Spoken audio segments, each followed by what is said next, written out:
Hello everyone. This week's Parsha is Parsha Tavo, and in Parsha Tavo it describes the 98 curses that God threatens to bring upon Bnei Israel should they disobey the Torah. At one point in this section, the Torah informs us of the particular cause of these calamities. Tachat asher lo avedeta et Hashem Elokecha bishma, on account of the fact that you do not serve Hashem, your God, with glory. Surprisingly, the Torah here does not refer to a generation that simply discarded the mitzvot. It speaks of a generation who are indeed loyal to God's laws, but begrudgingly, without joy and enthusiasm.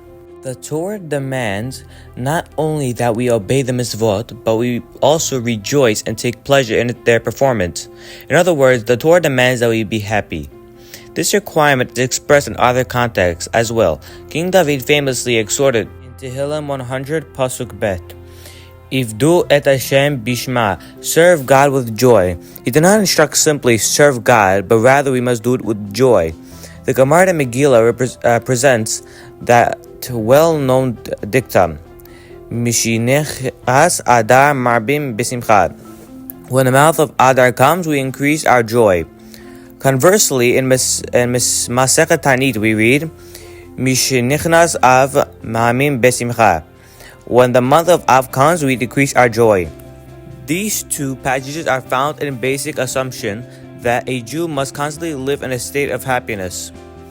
Halakha requires increasing or decreasing the level of joy in different periods of the year, but some level of simcha, joy, must be maintained at all times. Rav Shimon Schwab compared the requirement of simcha to pilot light on a gas range.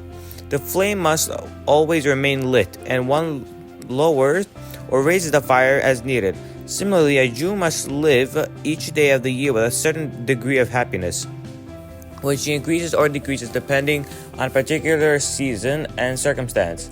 Every person on earth spends his life pursuing happiness, but unfortunately few of them actually achieve happiness. If the Torah demands that we live and serve God with joy, then it clearly assumes that we are capable of achieving a state of happiness. But how is this achieved? What is the Torah's secret to attaining true joy and contentment? In Sefer Melachim 1, the prophet tells that after 14 days of celebration for the inauguration of the Beit HaMikdash, Bnei Israel returned home happy. What was the reason for their happiness? As Rabbi Avram Palm noted, it could not have been just delicacies and fine wine they enjoyed during the celebration. Many among Bnei Israel lived a distance of several days travel from Jerusalem, and yet the prophets tell us that they felt joyous upon returning home.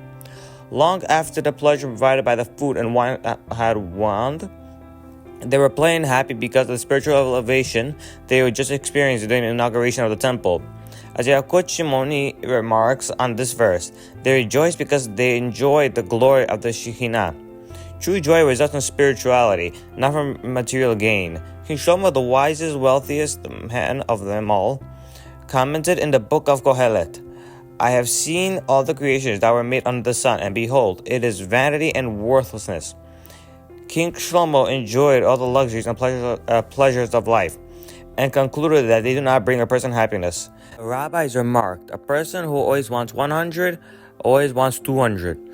Material wealth can never bring contentment because the more one has, the more he desires. Ultimately, as the rabbi comment in a different context, a person who does not die with half of what he desires in his possession, there will always be a wide gap between the wealth one and the one who has achieved wealth and still desires. And this gap leads one to depression and frustration.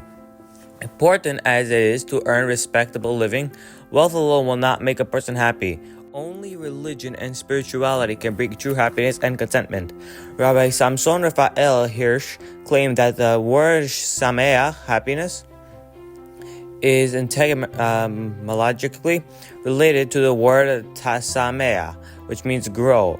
What brings a person joy is growth, spiritual advancement. When a person is stagnant, when he is not growing or progressing, he feels frustrated and depressed.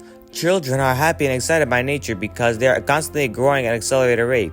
They are always learning new information and coming upon new experiences. Herein lies the key to happiness, spiritual growth. To the outsider, the Torah lifestyle may be seen burdensome and restrictive, To those who experience it, however, it is the greatest source of joy and accomplishment in the world. A person who spends his time and energy solely on material gain and physical indulgence will never feel happy. A swimmer submerges his entire body into water and strives to move forward, but he most occasionally comes up for air.